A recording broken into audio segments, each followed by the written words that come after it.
Finally, maayos na din tong ngipin ko. Hindi, naalala ko pa yung sabi ni Doc. Bawal daw kumain na matitigas. Gusto ko sana sabihin. Pero pwede naman po sumubo na matigas, di ba? O si housemate ngayon, dabog ng dabog. Sana daw sinabi ko na magpapaganito na ako. Para daw nakapagdasal muna ako. Sira ulo. Okay. Pangit kong putik. Hi people of the world! Wala muna tayong a day in my life dahil magsi-self-care muna tayo. Ay, taray. So, andito nga tayo sa Siloam Dental Clinic. 5 minutes away lang to sa bahay. Off ngayon ni housemate, kaya naman sinamantala ko na. Siya din muna bantay kay Aiden. At kasama ko nga tong basic ko dahil magpapa-adjust siya ng brace. So, siya yung nag-refer sa akin dito. Ang bala ko lang talaga is mag-enquire ako para sa brace. At sumama lang ako sa kanya para magpa-cleaning. Alam nyo naman na ang pangit-pangit talaga ng ngipin ko. Tsaka alam ko madami din nakakapansin sa inyo. So, ito, alam nyo naman na ang pangit-pangit talaga ng ngipin ko. Tsaka alam ko madami din nakakapansin sa inyo. So, itong picture na to is ito yung mga papastahan today. May package silang ino-offer. At yung kinuha ko is yung meron ng pasta, x-ray, at bunot. Lalagyan na din ako ng brace. So, lahat yun ay gagawin ngayon. Wala to sa plano pero i-go-go ko na. Kaya hindi din alam to ni housemate. Mamaya abangan niyo yung reaction niya. Ito talaga yung number 1 insecurities ko. Kasi nga, sabi nga ni housemate, para daw french fries yung ngipin ko dahil nga bali-bali ko. Baba taas, ang dami ko talagang sungki. Ito naman is bubunutin mamaya. Unang ginawa sa akin is pasta, cleaning, at grabe, pagkatapos ko cleaningan, parang nagkaroon ako ng bagong bunganga.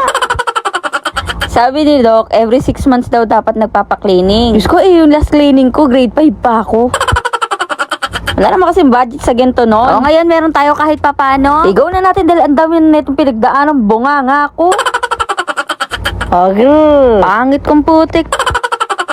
Kung mapapansin nyo nga sa mga ibang pictures ko, lagi ko tinatakpan yung ano ko, yung bandang sungki. Kasi sa ibang camera, mukha akong bungal. Kaya lagi din ako nagvo-voice over. Kasi nababother talaga ako sa ngipin ko. Sabi nga din ni Doc, bakit ngayon lang daw akong papabrace? Sabi ko naman, ngayon lang din po nagkaroon ng sobra. Ang cute nga ni Doc eh. Yung seryoso siya, pero nagpapatawa.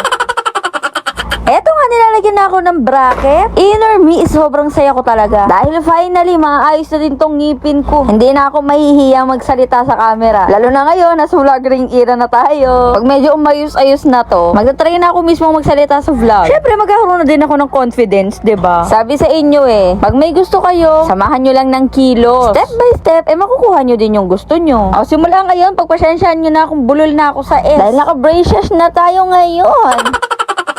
Anyway, thank you sa panonood nyo sa akin. Dahil kung hindi dahil sa inyo, wala tayo pampaganito. Kaya naman, thank you, Boss M. Sisipagan ko palalo mag-upload. Hindi na para tamarin pa tayo. Uy, nagtanong pala ako kay Doc kung pwedeng mag-vlog Baka mamaya kasi diba may hindi pwedeng ipakita. Sinabi naman niyang okay lang. O, edi best in tutok ako ng camera sa ngipin na to. Sabi ko naman sa inyo, isasama ko kayo sa journey ng buhay namin. Siyempre, kasama na doon yung mga kaekeka namin sa buhay. O, tulad nito, kahit mga anak kong engot, sige nga. Alam nyo ba, pag wala akong ginagawa, ganito din yung mga pinapanood ko. No, paano alisin yung mga ingrown? Paano alisin yung mga tartar? Ewan ko ba, nasa-satisfy ako. Habang pinapanood ko naman tong vlog, naisip ko, sana pala, kinain ko na yung mga gusto kong kainin. Kasi hindi siya healthy, masakit na siya ngayon.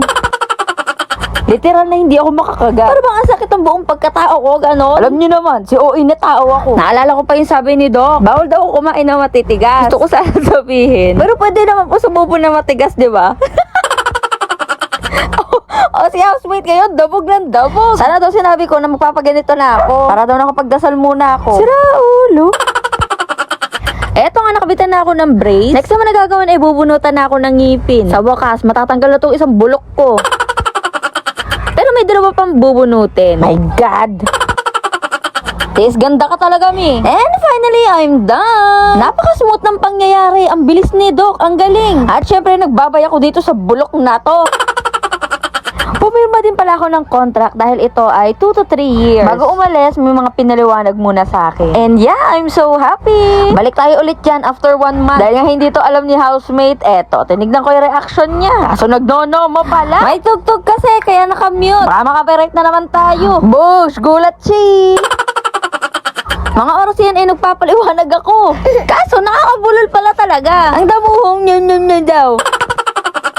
Anyway, see you on my next vlog. Thank you for watching.